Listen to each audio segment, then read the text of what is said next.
Good evening, everyone. I appreciate you coming and braving this wonderful Kentucky weather that we've been graced with. We've had you here in a warmer part of the year, but times being as they are, here we are. For reference, my name is Tony Bruzate, and I'm the president of the local Audubon Society chapter. For those of you who first went to the Good Foods Co-op, found out that our meeting had been canceled, and then had to hightail it over here, I apologize, but I promise you it will be well worth it. Because we canceled the meeting tonight, I wanted to take a moment to do some really quick announcements, but I will make them quick. I am not the meat of the party. I don't know how you heard of this event. I appreciate you coming out.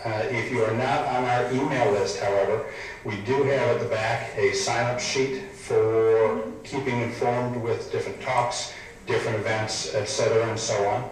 You may have noticed the books, and you may have noticed the wine. Carmichael's Books out of Louisville was gracious enough to send along copies of Thor's book, Feathers, which was really widely acclaimed, and we strongly recommend. Copies of it are $17, and we can only do check or cash, but they are available.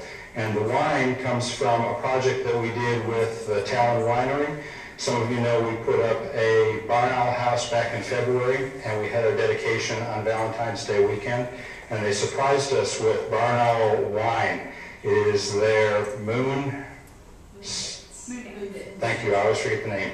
It's their Moon Dance White. It's kind of like a Pinot Grigio, and bottles of it are $25, and a portion of that comes back to the group, so that's exciting and fun by all means. There are, I think, 5 bottles left here and 5 bottles left there. They sold most of 4 cases very quickly. If you aren't aware, we are still considering a name change.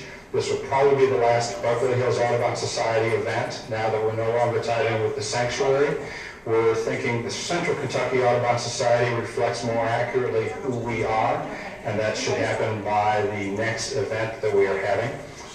If anyone is interested, obviously we are always fundraising to support things like this. I've gotten us onto goodgiving.net, where people are willing to and can donate to the group.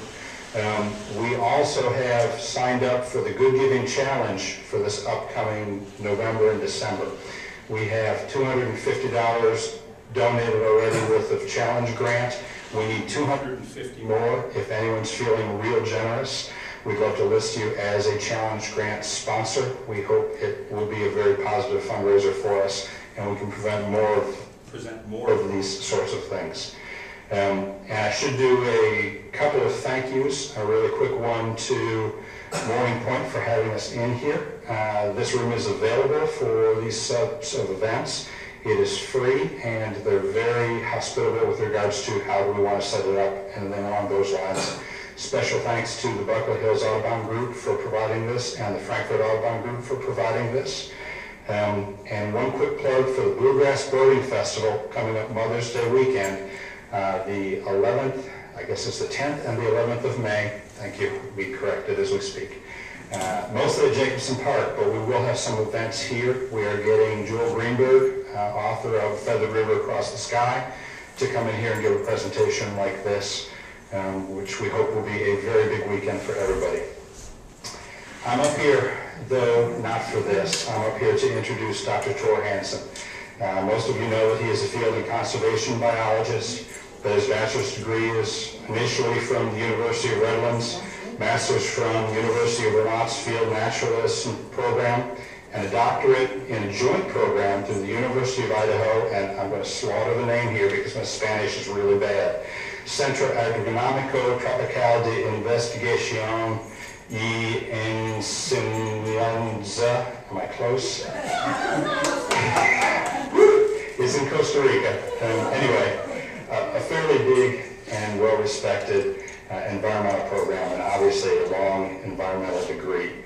He has studied Central American trees and songbirds, predation in Tanzania, feeding habits, African vultures, been with the U.S. Peace Corps in Uganda, which generated his first book, The Impenetrable Forest, My Guerrilla Years in Uganda, which won the 2008 USA. Where did my speaker go? It's still working?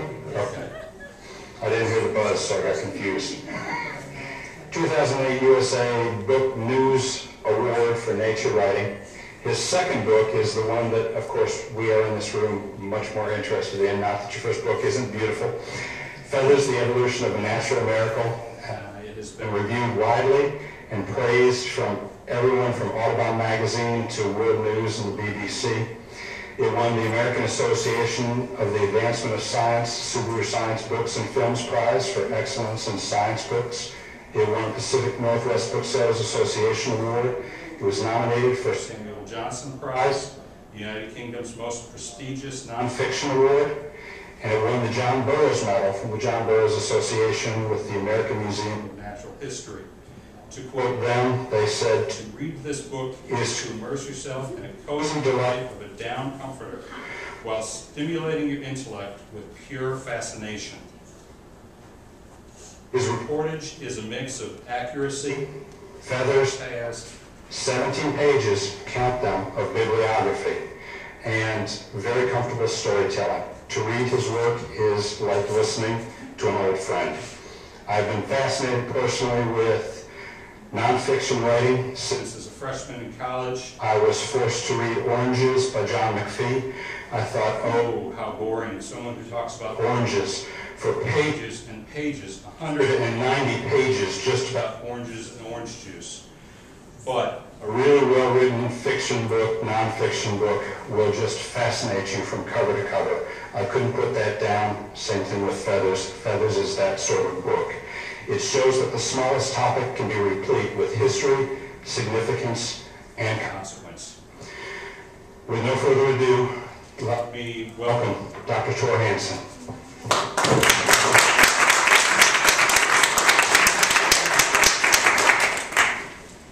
Now, I am a scientist, so that I'm going to begin with an experiment. You are all partaking in my experiment right now, and you have to give me some data. And the data I'm after is whether or not you can hear me. Yes. Ah, yes. Then we will search for the off switch on this. That may be beyond even my abilities here, but I'm going to pass it off to Tony, and you can figure out how to turn that on. Well, thank you very much for having me here. It is a pleasure. A pleasure. This is actually my first time to Kentucky. First visit. Arriving on, I guess it was Monday night late. I got to the hotel, first time in Kentucky, and got some sleep and got up in the morning. And I ordered breakfast in the hotel, and they served me something called red-eye gravy. And I thought, I could learn to like this place. Red-eye, what is that stuff? It was so good. I was stirring, I was putting it in my coffee. So anyway, I would have come to Kentucky a lot sooner if I'd known about red-eye gravy. And if I'd known that I was going to be in such good company a night like this, a whole room filled with fellow feather fanatics. So I live in Washington State, out on the far northwestern corner of the far northwest. And while all of you, I understand, have been having a pretty freezing winter, ours has been wet. Wetter even than usual, even than what we're used to in western Washington. And I was born and raised there, and so I consider myself pretty hardened to the rain, pretty used to this sort of stuff. But it's been a very wet winter. I mean, my 4-year-old son thinks it's fantastic, because you can go outside at any time of day and float little boats in the rivers running through our yard. And so that is an advantage, I have to admit. But I've learned this winter what it takes to put a native Washingtonian over the edge with rain. And I will share with you that secret. When your septic system overflows from too much rain, then it's time for spring. So we are all looking forward to springtime for more this year than simply the return of our feathered friends. We look out for the return of our hummingbirds and our warblers, and also are praying for a little dry weather. So when I travel like this, I really look forward to meeting with birders and meeting with bird groups like the Audubon groups here. And in part, not only because I love talking about birds and seeing birds in different places, but because I think that bird people share an affinity not only in our enthusiasm for the natural world, but in a desire to share that enthusiasm with others through things like birding festivals, through things like meetings of this kind, bird walks, all of these ways that we can share what we love about nature with others. And I think that's exactly the type of thing that I do when I'm writing about natural history as well. To write about science and natural history is an attempt to reconnect readers with the natural world. We live in an increasingly urban environment, and any way that we can find to connect people to nature has to be a good thing, in my opinion. And to that end, I am continually fascinated by natural objects like feathers that transcend the boundaries that we erect between the human world and the natural world. You know, feathers are things we encounter all the time. They're still, in our sleeping bags, in our pillows, in our down comforters, and in our ski parkas, and there they are. We find them when we're walking around in the woods or in a city park on the ground. There they are, the feathers. And we rarely stop to think about such things. But when we do take that time to pause and investigate, we find that these can be touchstones to nature. From whatever environment we encounter them in, they give us a connection to wonderful stories about biology, about evolution, about people, and how we are all connected. Now, I will admit freely that I did not begin life as a writer. As Tony pointed out, my background is in science, trained as a conservation biologist, which has been a wonderful career, allowing me to study everything from primates to plant communities to birds in places all around the world. But typically, this is a job that combines careful field observations with laboratory analysis, and no small amount of crunching numbers in a computer with your data programs and doing some very technical writing. So for me to get to the book world, the literary world of writing books, I sort of had to go through the back door. Now, in my opinion, it is a route that deserves far more traffic. But you would recognize it on a university campus as the dusty, dimly lit corridor that leads from the halls of science over to the English department. But if you walk down that corridor, as I have done, you find that these things are not so far apart as you might think. And in fact, they deserve to be better connected than they are in our traditional education system. I have become a firm believer that as scientists, we need to become better storytellers so that everyone can better understand and appreciate the wonders of the natural world. I've seen far too many important and intriguing ideas and discoveries in science that never make it beyond the relatively limited audience of peer review and scientific journals. Now, those are essential parts of what we do as scientists, but there are many, many cases where we need to take our stories farther. And particularly if you're like me, a scientist who is interested in the conservation of the natural world, well, how on earth can we expect people to conserve, protect, and care about things that we've never even told them about? So I have become a very firm believer in the importance of the storytelling of science. And that belief has led me to start writing books like Feathers. I also have come to believe that there is a story in just about anything. Even those moments out in nature where we may not be at our best. And I thought I would start off the evening tonight by sharing with you the story of one of those, shall we say, less than shining moments. This comes from the introduction to Feathers. I walked in the lead as the group turned onto a path by the field's edge, stepping softly in the dew-wet grass. Our shadows stretched westward in the morning sunlight, crazily adorned with binocular shapes, tripods, and the long limbs of spotting scopes. It was the first spring field trip for the local Audubon Club. We had started with great blue herons and a pair of yellowlegs patrolling the tide flats, and were slowly making our way inland towards a freshwater marsh, where I knew the wood ducks had recently returned from migration. Scattered milk-white clouds scudded through the blue overhead, and the sun felt warm against our faces, a strange but welcome sensation after the rain-soaked Pacific Northwest winter. My eye caught a flutter of wings and a flash of russet near the fence line. I raised my binoculars, and the bird came into clear focus, standing alert in the short green grass. "There's a..." I began, but my mind went blank. The group stopped, and I sensed everyone turning to look, lifting binoculars and setting up scopes. It was an obvious bird, really, hardly worth mentioning to a group of pros like this. "By the fence there, it's a..." I reached for the name again, but got nothing. A mental dial tone. "It's a robin."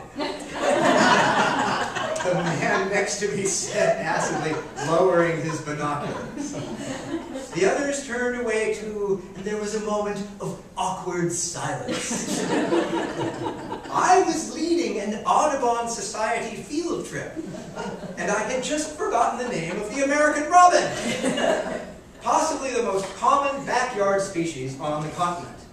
In the bird-watching community, this was a faux pas akin to an astronomer forgetting the name of the Earth. Just then I heard someone say, "Warbler!" and the group hurried off up the trail. With my credibility pretty much shot, it was a relief to stay behind and watch the robin.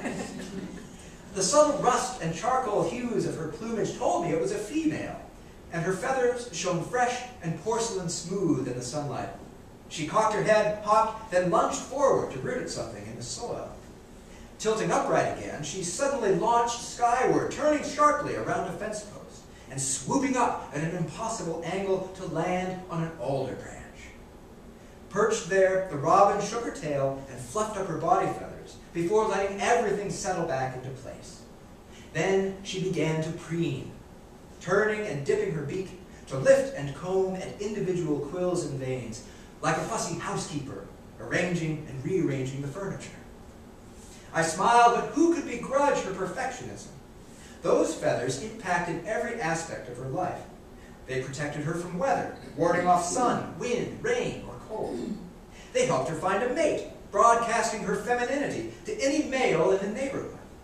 They kept out thorns, thwarted insects, and above all, they gave her the skies, allowing a flight so casually efficient, our greatest machines seemed clumsy in comparison. Abruptly satisfied with her plumes, the robin dropped from the branch and set off over the field, wings parting the air in quick, certain strokes. I lowered my binoculars, far behind the Audubon group now, but glad to have been reminded of a natural miracle, feathers, as common around us as a robin preening and taking flight. Now I tell that story in solidarity with anyone who has ever led a field excursion of any kind, and for the rest of you, so that you'll have mercy if such a thing should occur on a field walk. You witness your leader having such a brain glitch. Have mercy on that poor, poor soul. So my strong interest in the storytelling of science and natural history has led me to start writing books. I've got 2 in the bag now, and this will prove to you what a nerd I am, but I keep a spreadsheet for such things. And I can tell you that as of 3:45 this afternoon, or I guess it was closer to 4 o'clock when Tony picked me up, I'm 84% done with my next book. And that is a book about seeds. So at any rate, I feel like I'm getting my feet on the ground a little bit in this literary world. But there is at least one area where I do feel I have quite a bit of room for creative development. And that is in the titles of my books. Now, the first time around, I wrote a book all about my experiences working with mountain gorillas in a place called the Impenetrable Forest. And after careful consideration, I titled the book, The Impenetrable Forest. And this time around, I've written a book all about feathers and called it Feathers. But at least in the area of subtitles, I feel that I am making real progress.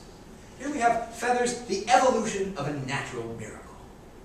Well, that not only has a little bit of literary tension to it, I mean, can a miracle evolve? Sort of a puzzler. But it also allows me to check off something rather important from my career to-do list. Because as you can imagine, as an author and a biologist, it's pretty much part of the job description that you write a book with the word evolution somewhere in the title.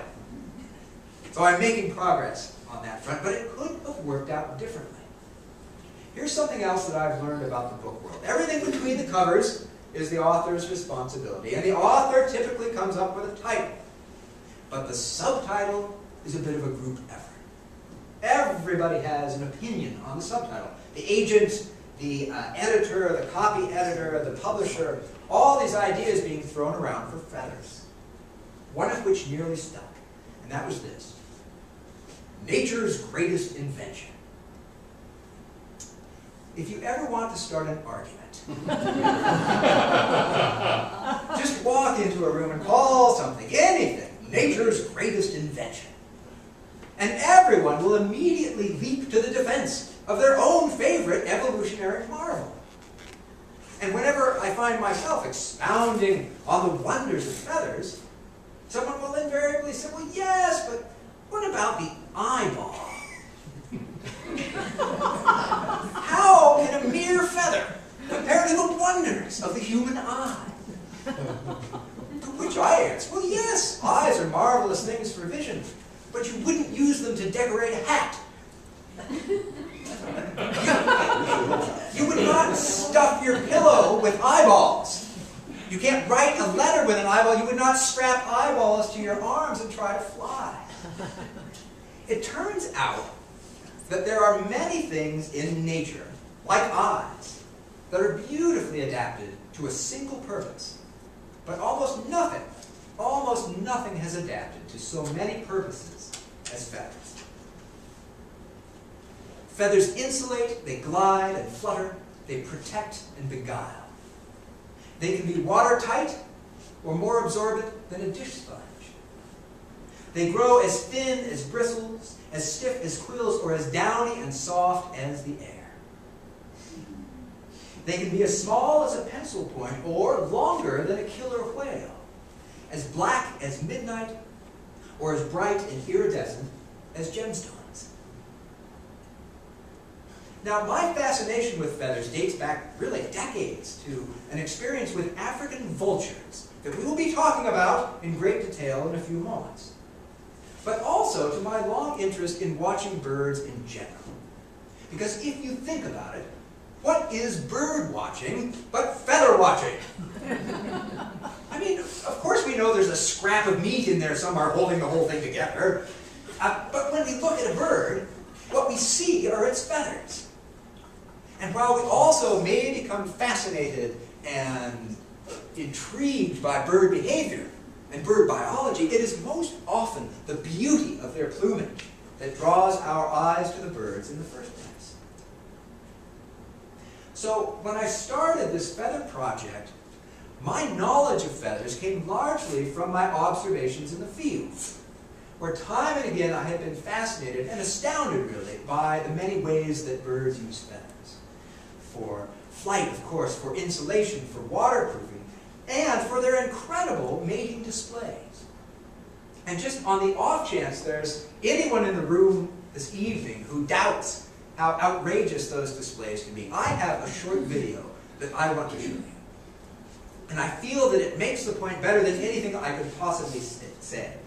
This is footage that is on loan to me from a researcher in the Netherlands named Dirk Stavenga. But it was originally shot by a BBC film crew working in Papua New Guinea. So without further ado, I give you the mating dance of one of the birds of paradise, the Laws's parotia.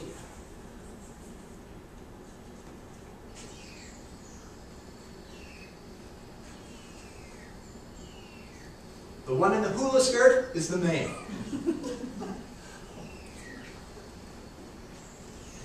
Females gathering on the twig above.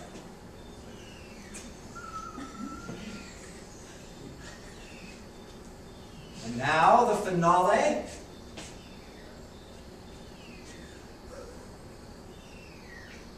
All right. And it worked! Who could resist? Who could possibly resist? The feathered hula skirt, the feather medallions dangling above his head. But if that dance weren't enough, what Dirkele and his team have discovered is in some ways even more incredible. Now, you may have noticed during the finale of that dance the way the feathers on the male's breast were flashing in the dim light of that rainforest understory. Well, Dirkele and his team have looked at those feathers in great detail and learned that the individual barbs that make up the veins of those feathers are faceted, just like the surface of a jewel. And that each facet scatters light in a different way, so that you not only get shimmering structural iridescent colors, but those colors change as your perspective changes to the feather, shifting from a beautiful turquoise to a brilliant green to burnished copper and back again. Truly an incredible adaptation for display in those feathers. So the biology of feathers alone is worthy of a book. I can't help but, spot the bird in here. This is the great Argus pheasant doing his mating display. This individual happens to be one of the lonelier great Argus pheasants around because it's the only great Argus at the Woodland Park Zoo in Seattle. And he has taken to displaying with great affection to the zookeeper there who took this photograph. So the biology alone was worthy of a book. But the farther I got into this project, the more my research started spreading out in all directions. Paleontology, applied physics, fashion, mythology, everything you can imagine. I found feathers everywhere. I learned, for example, that 2011 marked the sesquicentennial, the 150th anniversary of the discovery of this character, Archaeopteryx, a fossil famously endowed with the snout and tail of a lizard and the feathers of a bird. Now, Archaeopteryx and its famous feathers arrived at London's Museum of Natural History in the decade immediately following the publication of Darwin's Origin of Species. And evolution by natural selection was the talk of the town, hotly debated, everywhere from the university lecture halls to the coffee houses to the daily papers where Darwin was often lampooned for his new and bold ideas. And as you can imagine, once that fossil was properly described and made public, its combination of clearly avian and clearly reptilian features were like dumping gasoline onto the evolution fire. Now, Darwin's supporters immediately claimed it as an obvious missing link between two disparate groups, whereas his detractors dismissed it as a fraud. And it's 150 years and over 1,000 research papers later, the Archaeopteryx fossils continue to be so pivotal to evolutionary biology that they're known as biology's Rosetta Stones.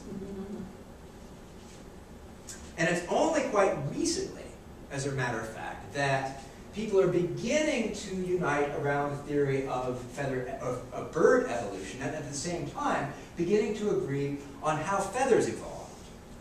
Not from scales, as was previously thought, but on their own evolutionary pathway, from simple quills and bristles to the increasingly complex veins of a modern plume. And the story of how that discovery took place, this new theory of feather evolution, is a wonderful story. And like many great stories, it all started in Kansas. It all began in Kansas. Now, for many years beforehand, the theory, the accepted theory of feather evolution went something like this.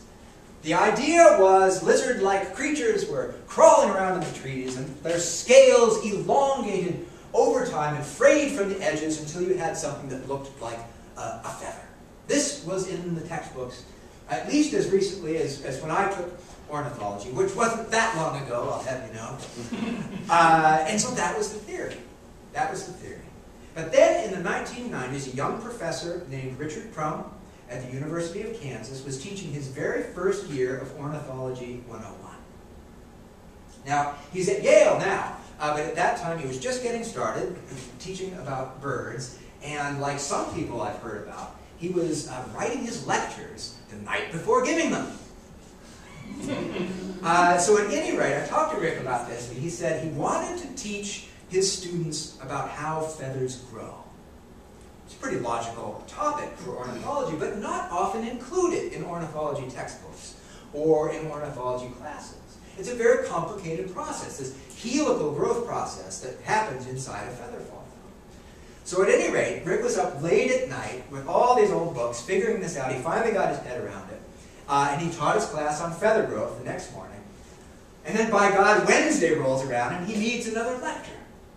So he told me he was up there at the front of the room giving the standard lecture on feather evolution when he realized it didn't make any sense. You can't get there from here.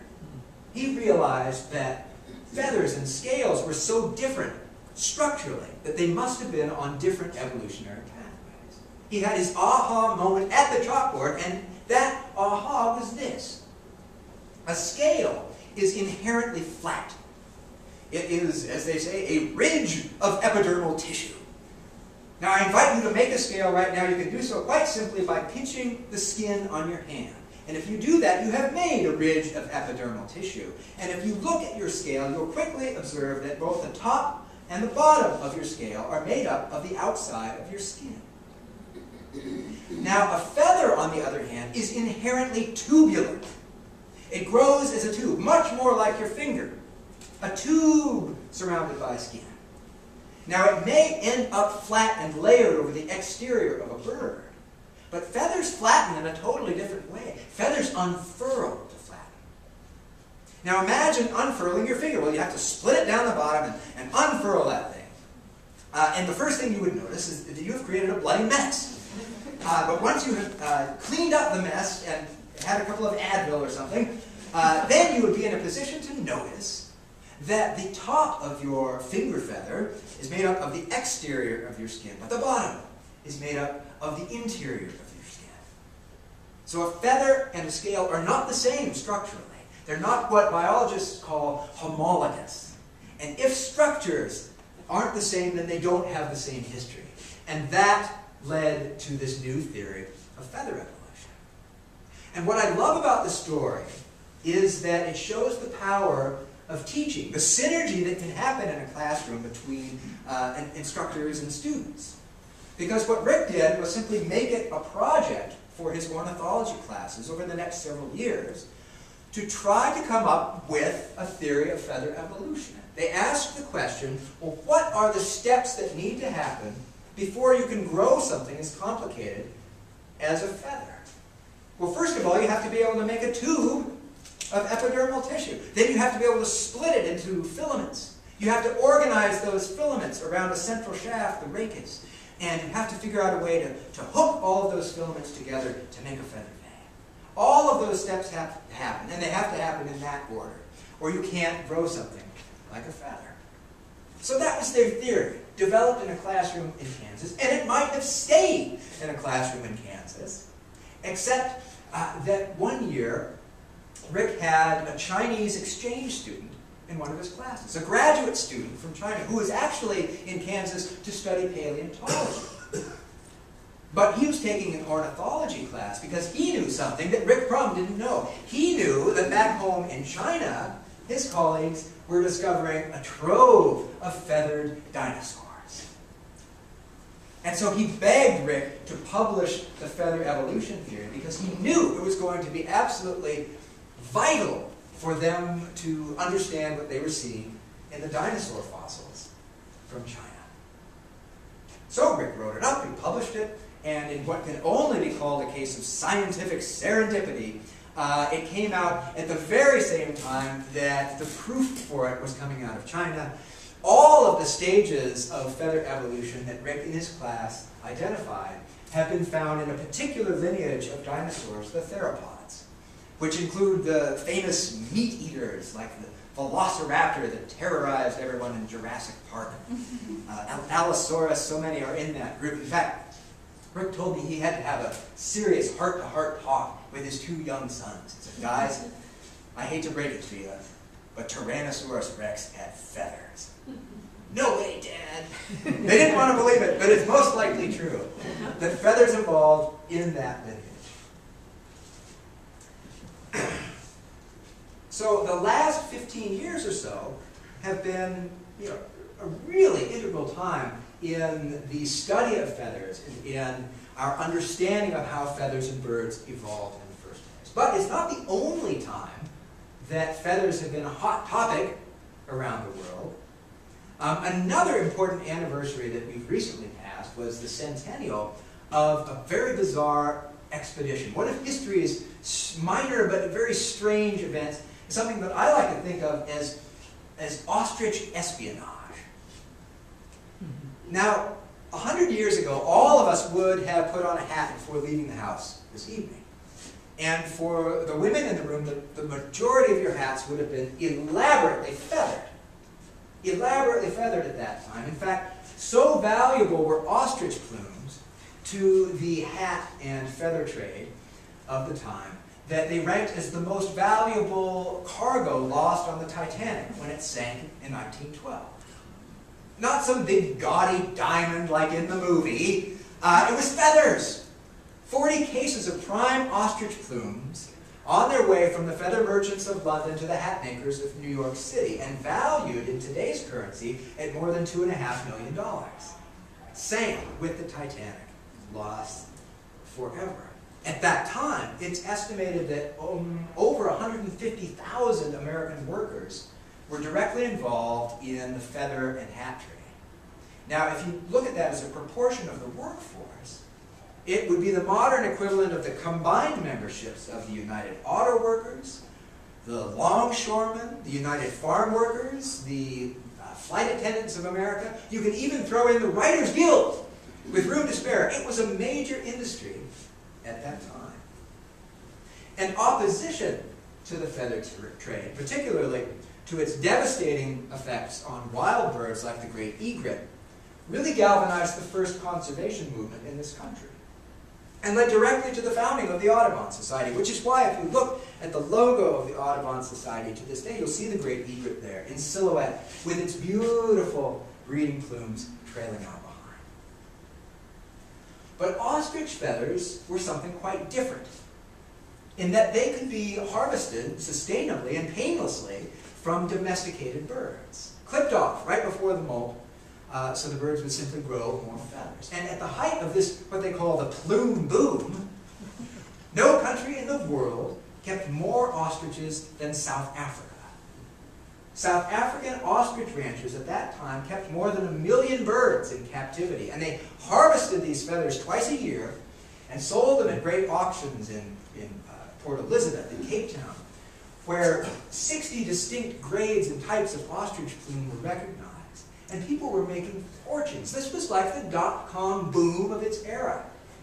And to this day, scattered across the Karoo, the ostrich country of South Africa, you see these incredible buildings and mansions that people still call feather palaces, built on the fortunes made from the feather trade. But oddly enough, the most valuable plumes of all did not come from South Africa. They came from North Africa. Just occasionally, a packet of these would emerge from the Sahara with the trade caravans, the camel caravans that crossed the desert. And they were an exceptionally luxurious plume. They called them double floss. They were so dense and wonderful that they commanded more price on the market than any feather in the world. They were beautiful. And people didn't know quite where they were coming from, but they attributed them to a subspecies of ostrich that they called the Barbary ostrich. Somewhere out there was the Barbary ostrich. So in 1911, acting on a tip from a camel driver, the Republic of South Africa, which had only been a country for a few months, they felt that it was worth risking an international confrontation with the French Empire for the mere chance of adding Barbary ostriches to their breeding stock. So they launched in secret an expedition, the Trans-Saharan Ostrich Expedition. I kid you not, the Trans-Saharan Ostrich Expedition, a 9-month journey into the heart of French West Africa in an attempt to gather, at any cost, 150 of the fabled Barbary ostriches and heard them by pen, by railroad car, and by steamship all the way home, 3,500 miles home to Cape Town. And believe it or not, they found the Barbary ostriches. They procured them. They did this. They got 129 of them home alive, and they were greeted to a hero's welcome on the docks in Cape Town, seen as ensuring South Africa's dominance of the feather trade forever. So for me, perhaps the most surprising aspect of studying feathers has been the depth and breadth of the human fascination with feathers. The lengths to which people will go to wear them, to have them, to study them, and to use them in intriguing ways.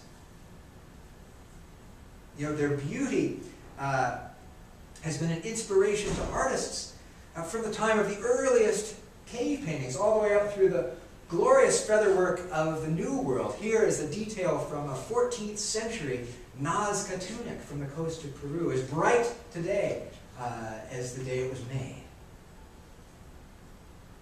And it continues all the way up through our most modern and contemporary artists, from photographers and sculptors, inspired by the beauty of feathers. I love this guy's work. Look at that. A sculpture made from a feather with birds flying out of it. It's just a gorgeous piece. And of course, the close association of feathers with the skies and with flight has given them many a star turn in our cultural beliefs as well. In the South Pacific, until quite recently, the brilliant scarlet plumes of the scarlet myzomela were gathered together into these long coils and used as a currency.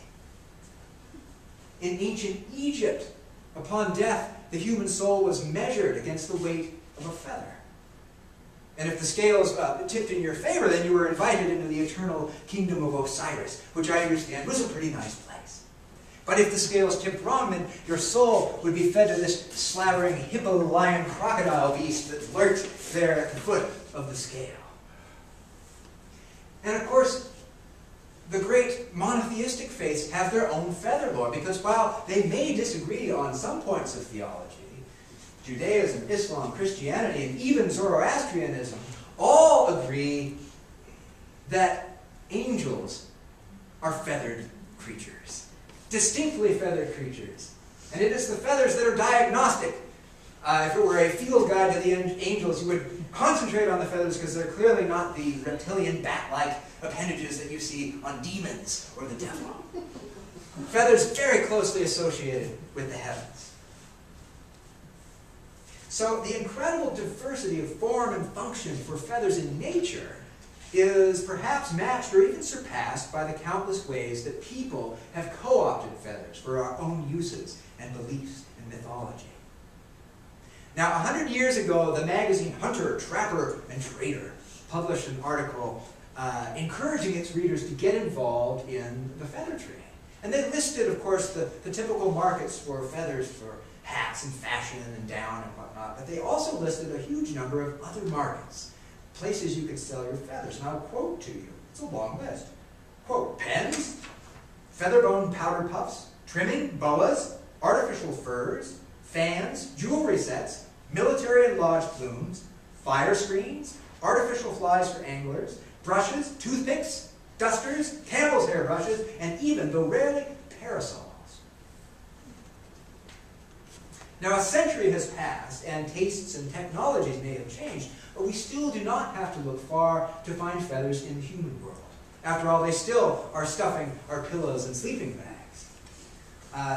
And if you feel like it, you can search the recent patent applications, as I have done, and learn that there are promising new technologies for transforming feathers into everything from upholstery fabric to biodiesel to 2x4s. To something that would have been very useful in our household until recently. Thank goodness we're past that stage, but nonetheless, that is a feather-based, highly absorbent, biodegradable, disposable baby diaper. And if you don't feel like going to that kind of trouble to search the patent records, and you want to see feathers in the modern era, you just have to tune in to a few reruns of American Idol, where you will see rock and roll icon and one-time American Idol judge Steven Tyler festooned with feathers, woven into his hair and in these long dangling feathery earrings. And in doing so, Mr. Tyler helped to set off a feathered fashion craze, one that I can guarantee you my 9-year-old niece is all over. Getting feathers woven into her hair. This has become a craze. It's just the latest manifestation of something that has been happening for thousands of years. People borrowing feathers from the birds and using them for our own adornment. Now in this case, Mr. Tyler has done so to the great irritation of fly fishermen. Because those feathers that you saw in his hair are the very same type used to tie flies. And where before this whole thing started, you could buy a full cape of prime rooster hackle for $100 or $150, those same feathers can cost upward of $1,000 today. I have a friend who's an avid fly fisherman, a guide even, down in Oregon. And I talked to him about this. He just grumpily said, it's just one more reason to hate American Idol. So the extent of the cultural research for this book was a surprise to this biologist. I can tell you this is a research trip for me, a nice comforting tropical rainforest. I can guarantee you that studying feathers was the first time my research took me to Las Vegas, where of course it was necessary to interview the showgirls about their feathered costumes. And I will add to that that it is the last time that I'm going to try to convince my wife that that counted as research. So this book, Feathers, is really an exploration. From dinosaurs to showgirls in 15 chapters. And like any fascination, it began with the examination of something that at first may have appeared small, but that grew with the looking. Now, writing the book and researching it have certainly expanded my understanding of both the natural world and the human world. And if you get a chance to read it, I hope that it will do the same thing for you.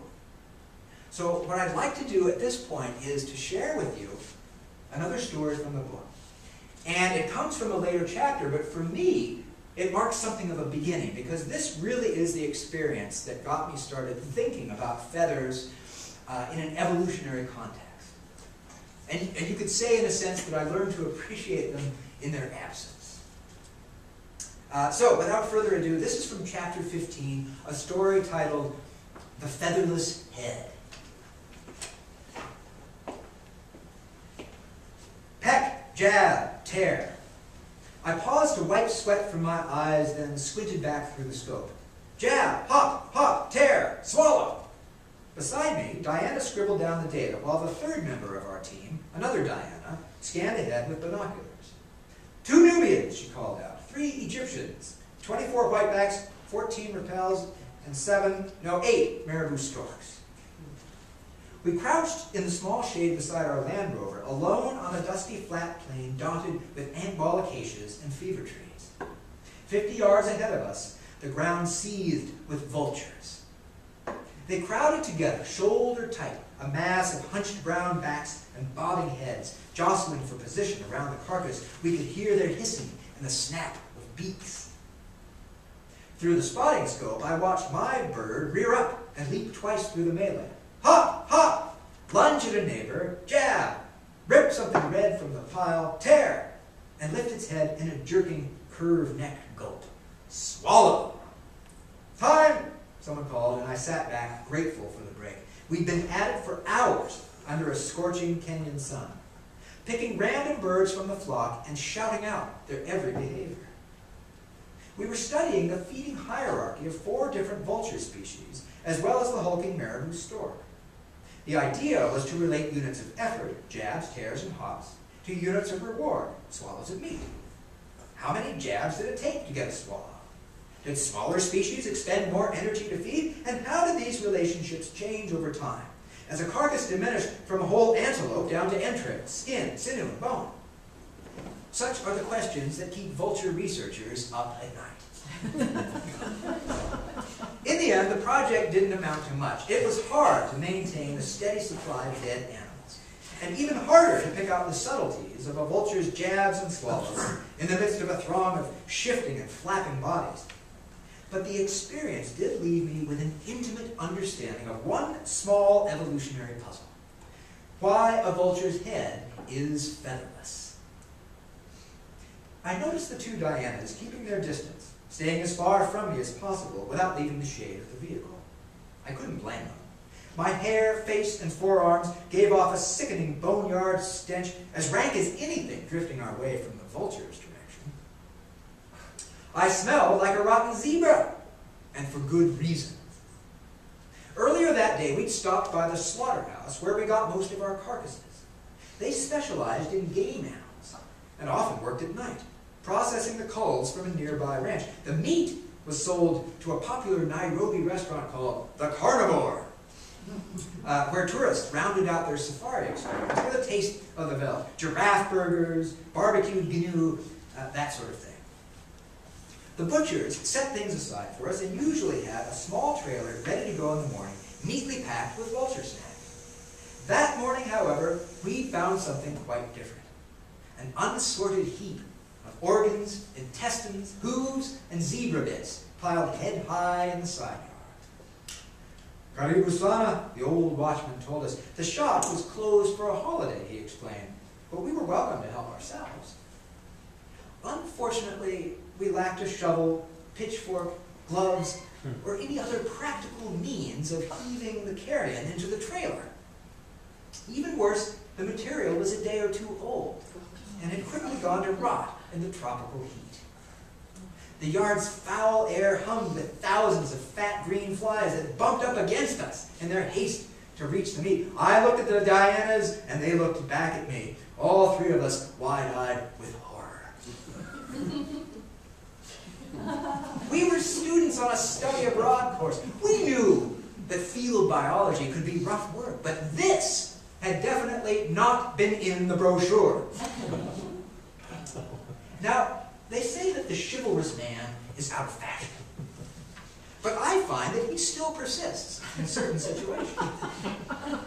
Opening car doors and holding umbrellas on a romantic evening, or helping an elderly neighbor with her shopping bags, or plunging one's bare hands into a pile of rotten animal intestines. Waving the Diana's back with a false show of confidence, I leaned into the pile, grabbed hold of something, and yanked.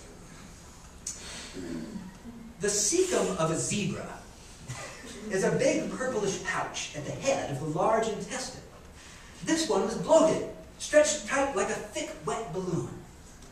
When it burst, rotten stomach gas exploded in my face, blowing my hair back and coating me with a spray of old blood, strands of ropey goo, and flecks of half-digested bushgrass. The smell was indescribable. But I realized later that in that moment, head down, tearing into a pile of carrion, I was very much like a vulture myself. But with my long ponytail, t-shirt, jeans, wristwatch, and hairy forearms, I wasn't very well adapted to the lifestyle. The gore stuck to me everywhere, matting my hair and drying to a fetid red patina as the day wore on. I got the trailer loaded and we got our data, but it would take 3 bucket showers that evening before my colleagues even let me into the mess tent. The message was clear. Feathers may be an evolutionary marvel for flight or insulation or display, but they're worse than useless when you're neck deep inside a dead zebra. So those vultures got me thinking about feathers and evolution. I mean, what would make a bird lose something so seemingly inherent to their nature as feathers? And of course, for the vultures, it is in part at least their grisly feeding habits. And the fact that it's much easier to keep bare skin clean and free of bacteria and parasites and disease than it is complicated feather work. Wonderful creatures, I love them. I'm not sure that I would invite them to a potluck, but I love vultures nonetheless. Now, before I open things up for your questions, and I hope that you have stacks of them, all of your feathery questions that would prevent you from sleeping tonight unless you had them answered right here and now. Before I get to that, though, I want to leave you with an image and a sound. And it's a reminder that we really all still have quite a lot to learn about feathers. Over the course of researching this book, I talked to feather experts around the world, and I asked many of them this question. If we know that Archaeopteryx and these dinosaurs had modern-looking feathers 150 or 160 million years ago, what's new? What's been happening in the world of feather evolution in all that time? And I got a lot of intriguing answers to that question, but my absolute favorite has to do with this little character here. A small South American songbird whose oddly shaped wing feathers have puzzled scientists for over a century. Darwin wrote about these feathers in the 1870s. And it's only quite recently that the mystery has finally been solved. The scrap of video I want to show you now was shot in Ecuador's Milpe Cloud Forest Reserve by a wonderful photographer, Tim Lehman, working with an extraordinary scientist, Kim Bostwick from Cornell, on an extraordinary subject, the club-winged manakin, a bird that, for all intents and purposes, plays its feathers like a violin. And I can't think of any better way to conclude this portion of our time together than with the dulcet tones of feather music.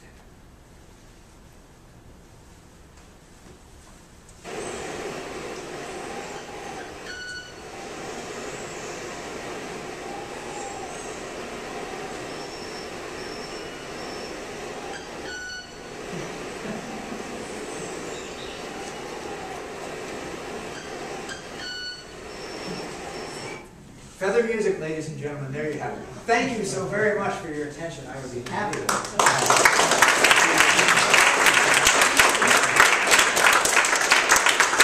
I would be remiss if I didn't acknowledge all the wonderful people, scientists, artists, institutions, hat shops who have loaned me images and video and things for presentations like this. Wonderful, generous people. And with that, then I am ready to take your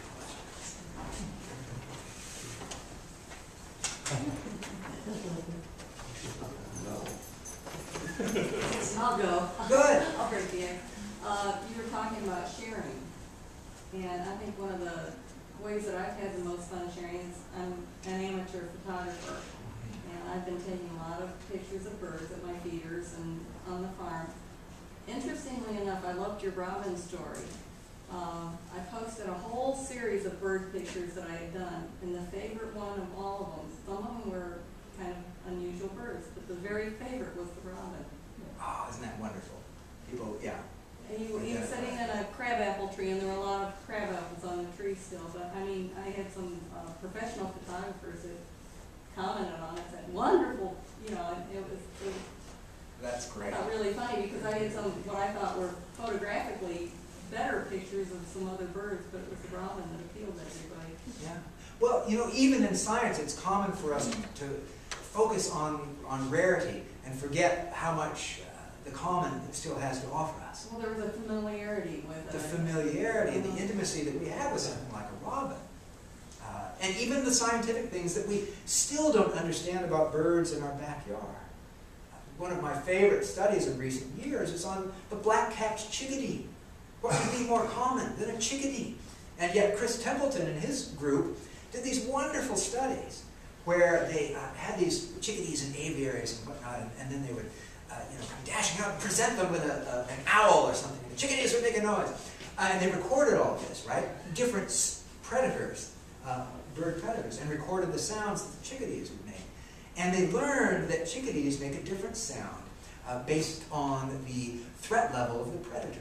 Size of the predator, identity of the predator had an effect on what kind of sound they made. And they learned then that other chickadees responded to those sounds. And for a particularly nasty predator, it would inspire mobbing behavior and this type of thing. But what's more, they learned that other species understand the chickadee language and respond in kind. And which is one of the reasons then that you see at this time of year still, these mixed foraging groups that are almost always centered around a group of chickadees. And that's because everything from the nuthatches to the brown creepers, to the titmouse in this part of the world, yes, and to your downy and hairy woodpeckers as well. They all speak chickadee. And then there's the mockingbird that speaks everything. Yeah. So wonderful point. The wonder of the common. Curious, you mentioned there are obviously feather adaptations for waterproofing or letting air through or mating behavior. What are some of the surprising adaptations that you've encountered in the bird world? Oh, there are so many, but I think the first one you mentioned, waterproofing, is a phenomenal adaptation that people are only still just beginning to understand how feathers do it. Because historically, ornithologists and biologists in general believed that birds waterproof their feathers through preening, with preen oils and what have you. And you'll see birds doing this. They have a preen oil gland right down by the rump. They're not scratching. They're reaching their bill back there to get this oil on their bill, and they spread it through their feathers. And there's also something called a powder down that some birds have, little like talcum powder spread through their feathers. And these were thought to be waterproofing strategies.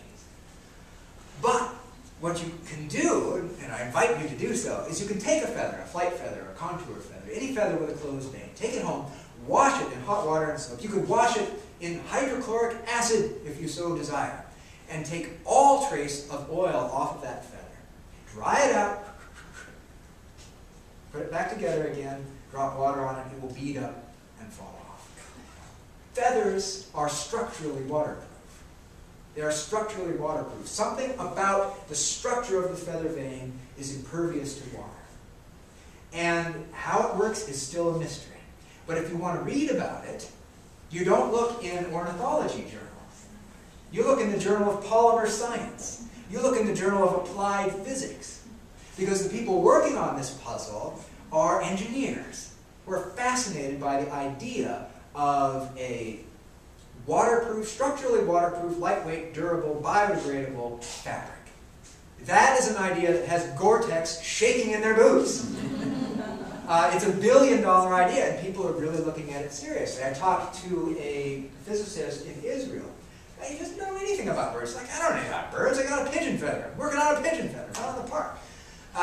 So at any rate, this guy is cutting feathers and applying water and studying the structure therein. And he believes that the lattice, the tight lattice of a feather vein, traps so many pockets of air that the air pockets prevent the passage of water.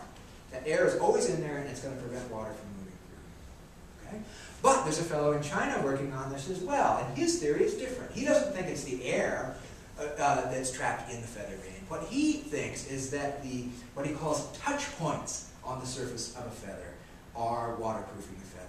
Meaning that that tight lattice has so many individual places, up to 700, 900 per square millimeter for a penguin feather. All of those little points that are touching water take advantage of the natural surface tension of water and physically prevent it from coming through. Who is right? Or if somebody else has another, who knows? They still don't know. People are arguing about this all the time.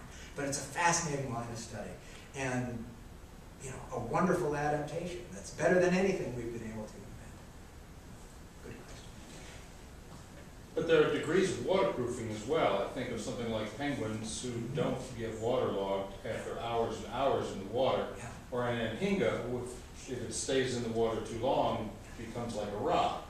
Yeah. A wonderful question. I'm so glad you brought that up. Yes. So anhinga in that group, the cormorants and what have you, for years, people have thought that, you see the cormorant or the anhinga out there, drying its wings, like, oh, what a crummy bird. You're a water bird. Why aren't you waterproof?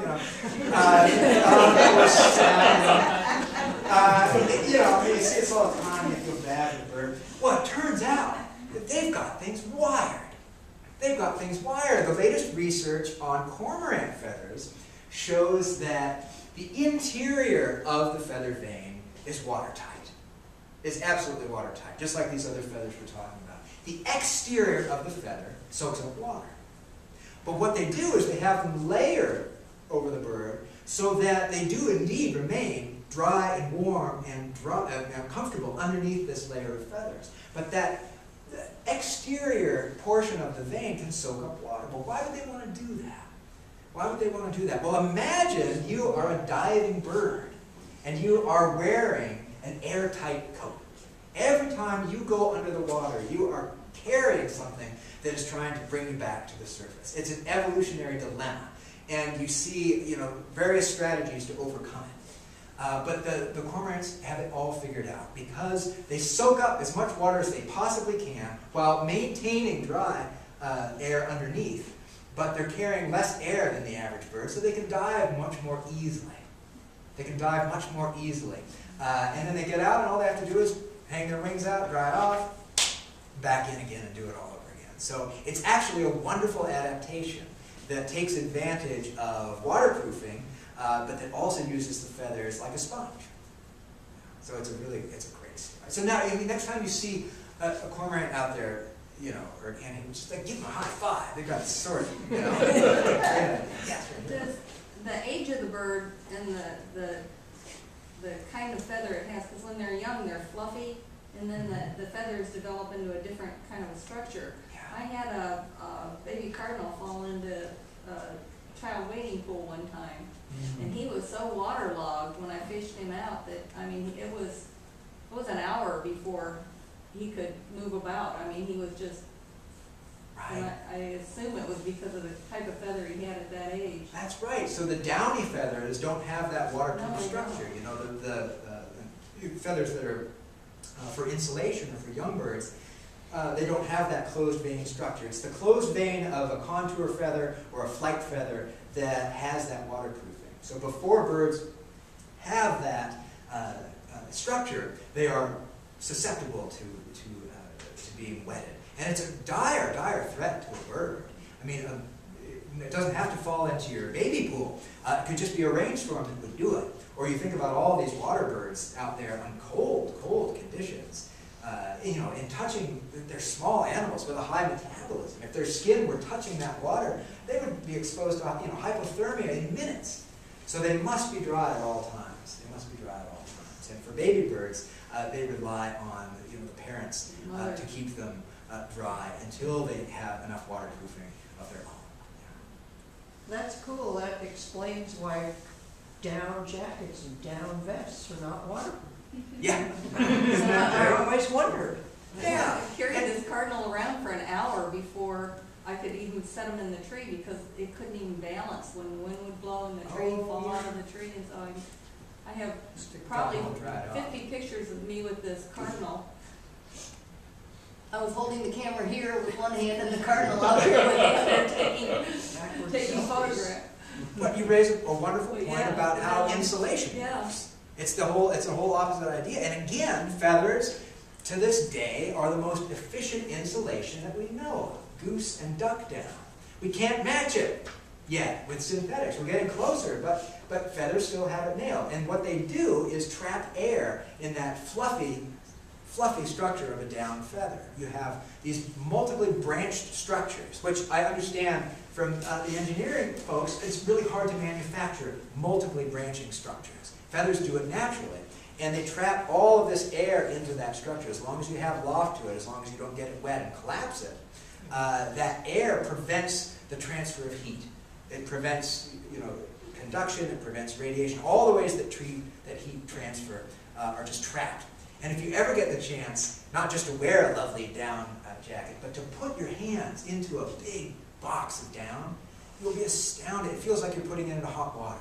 Because all of your body heat that we're so used to just dissipating into the air is immediately trapped around your hands. And you think, wow, how's it so warm in there? It's astounding. Yes? So you've got everything that the feathers accomplish with waterproofing, and then they can still create lift and sustain lift, Yeah. which just doubles the miracle of the whole thing. Oh, I know. It's incredible. All of these, and again, that's one of the things that's so amazing about them is how well adapted they are to very different things. Insulation, waterproofing, flight, these are different things, but the feather structure can adapt to all of them.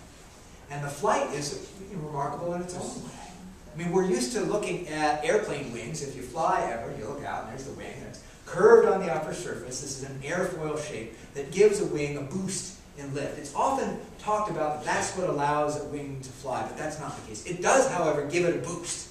It definitely increases the efficiency of a wing, and that's why that shape has evolved in various settings where aerodynamics or fluid dynamics are important. Think of the shape of certain fish fins as well.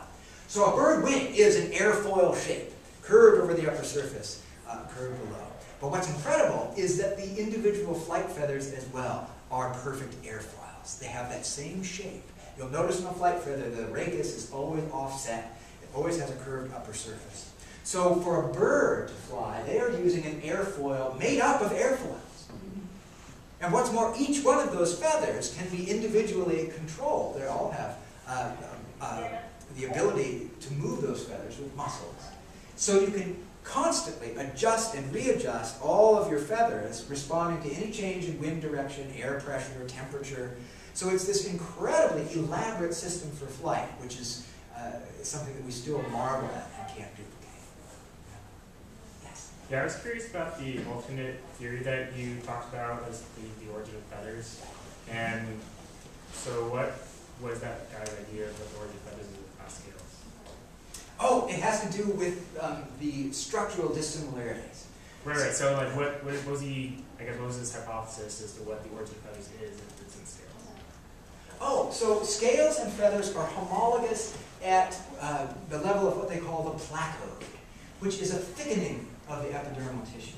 If you were watching something develop on the skin of a bird, and you would watch the skin start to thicken, and for the first bit, you wouldn't know if it was going to make a scale or a feather.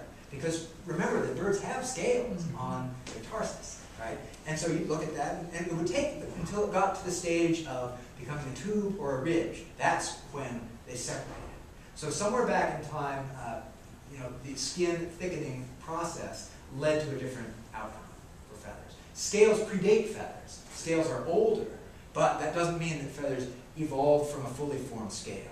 The mutation that separated them on their path started at the level of the placode. And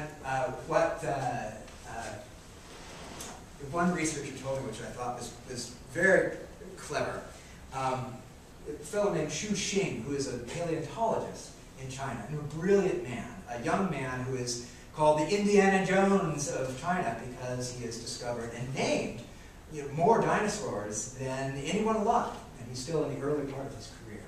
And he's been very integral in this research on feather origins. And what they're seeing, in fact, is that the early stages of feather development occur in a broader array than just the theropods. It's curious, and his theory is that those first stages of feather evolution may have come and gone in various lineages. And that, building a nice little tubular bit of epidermis may not get you that much. Splitting it into little filaments, well, you can color those, and they call it dino fuzz. They're finding it all around now in dinosaurs. And that might be pretty good for display or something, but it's not as useful as a feather. And his thought is those things may have come and gone in different lineages, but it's only within the theropods where the serendipity of all of the right stages, all the right mutations leading to a modern feather took place. And once that happened, once you got to the point of being able to build this incredible structure, that became very stable in evolution. Because deviating from that path was a detriment to the animal. Okay, well then, the archaeopteryx, if you call it, is this feathers really, when you study details of feathers, very similar to those of a modern bird or not? Yeah. So the question is, how similar are those ancient feathers to modern feathers? Very similar. Very similar. In that you get to the point of a closed vein with an offset rachis, which implies an aerodynamic function. So by 160 or 150 million years ago, you had very modern-looking feathers. Those fossils are incredible. They don't preserve every level of detail. You can't be sure of exactly how many barbules and how they were hooked together. But nonetheless, they preserve a lot, and it looks like the feathers were very well developed by that time. Yes? Can you say how many species have been lost because of their feathers from hunting and things like that? What happened in Florida? Sure, yeah. So during the plume boom era, of course, species were hunted to the verge of extinction. to the verge of extinction for their feathers. At that time, they don't list species that were actually wiped out, but they were reduced from extremely common birds like the great egret, which was all over the eastern seaboard. And by the later years of that era, was reduced to a few colonies in the remotest parts of Florida and the Gulf. So there were a lot of birds that were on the verge of extinction when they finally enacted laws to protect birds, which are still on the books, the Migratory Bird Treaty, state laws as well. If you look at the dates that all the bird laws were passed, they all date to the teens, when, in fact, this plume boom was destroying birds worldwide. And people were, I mean, it was all sorts of birds. It was all sorts of birds. There's a famous ornithologist named Frank Chapman. And if you ever want to pass a wonderful evening, just find any of Frank Chapman's old books. He wrote all these. He was at the American Museum of Natural History. But he was an avid birder. He started his career in banking in Manhattan. And his very first publication in an ornithological journal was a field walk that he did. He left the bank office and walked through New York City, noting the bird species that he saw on women's hats. And I forget the total, but it was an astounding number, 40 or 50 species that he saw in a few blocks walking through Manhattan. Not just feathers, but whole birds. I mean, you could see feathers of birds, you could see whole owls, he saw all sorts of things. I mean, it was an absolute craze. So there was a period of time there where many species were suffering. And the ones that suffered the worst were colonial nesters like egrets and herons, where not only were they all in one place that was easy once you found it to get them, but where you had males and females with similar plumage. So you got, two birds with one stone, so to speak.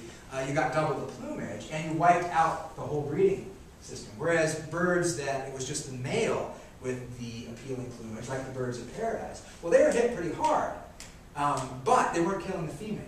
So as long as the females survived, those birds rebounded a lot better than some of the colonial nesting herons and things like that. So I don't know of species that were driven to extinction, but many that were greatly reduced.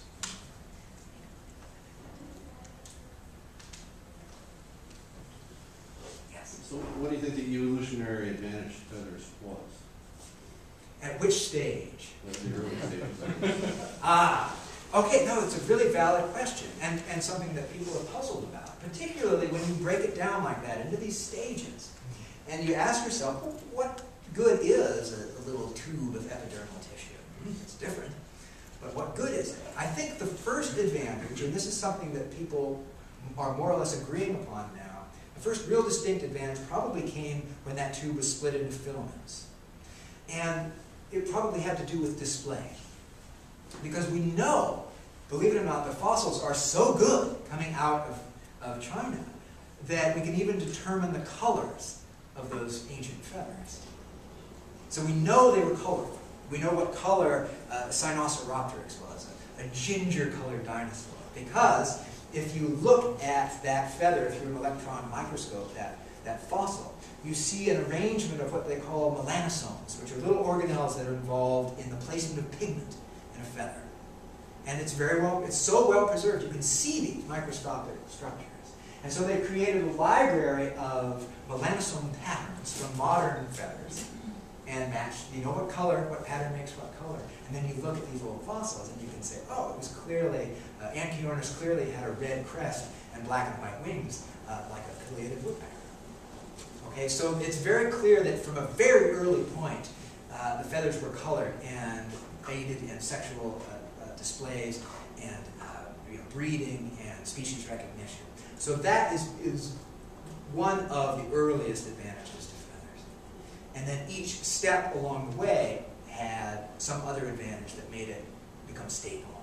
Of course, the great argument is then, what about flight and how did that come along? Well, one thing we know is that flight evolved much later in the process, because you don't have an aerodynamic function to feathers at all until the veins are closed. And then they don't become particularly aerodynamic until you've offset the rachis and made them into airfoils. And those are the last stages of feather evolution. So there were a lot of uses for display and for insulation, probably for waterproofing before flight became such an advantage. Question. In a preface this. The plume boom Yes. reminded me of the near extinction of beavers because of the trapping of beaver hats. And now I'm wondering if in this study of feathers and the waterproofing, if there's been any sort of looking at the waterproofing of creatures like the beavers with the feather, with mammals, or, you know, that. Yeah, no, it's a wonderful question. I don't know the answer because I haven't looked into it, but I'm really? sure that someone has, because the density of hair, particularly on beavers, but also on the sea otter, which was also nearly wiped out for its wonderful fur, it is just incredible, the density of hair, and it sort of adds some credence to this idea of touch points, that the more little things you have touching water may help keep it out. But it's, there's probably research on it that I haven't looked into. But it's very interesting that you have, the hat craze. People love hats, I guess, but anyway, it's been devastating the wildlife for centuries. Beaver hats would have been waterproof, that was probably part of their allures, they were water, and extremely warm, yeah. yeah. Having had parrots, I know that when a bird is growing feathers for a period, it's what I would refer to as a blood feather, and I think other people have as well, before it kind of unfurls and becomes just the shaft that flakes off. Right. That's a very dangerous period for a parrot, because if it breaks, the bird can lose a lot of blood. Does that happen in the wild with birds as well, or? Most certainly. The question is about blood feathers and about the molting process, really, and it's a very dangerous time for birds. And it says something about the complexity of feathers and the fact that to grow a feather is a very different process from growing hair, right? We have follicles. We grow stuff. That's easy. What's the big deal? We do it all the time. But a hair follicle is just a place where dead cells are stacked on top of each other and shoved out the top. That's how you make hair. Dead cells, just shove them out. And it's not very complicated. Not to say it can't do what, my book is not called Down with Hair. Hair's good stuff. Like beavers too.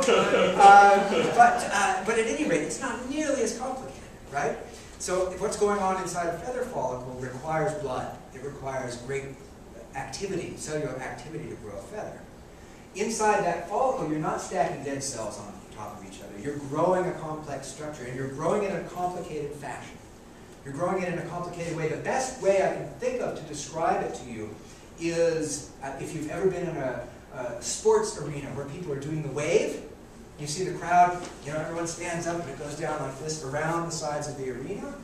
That is a helical pattern, right? A circular pattern. So if you were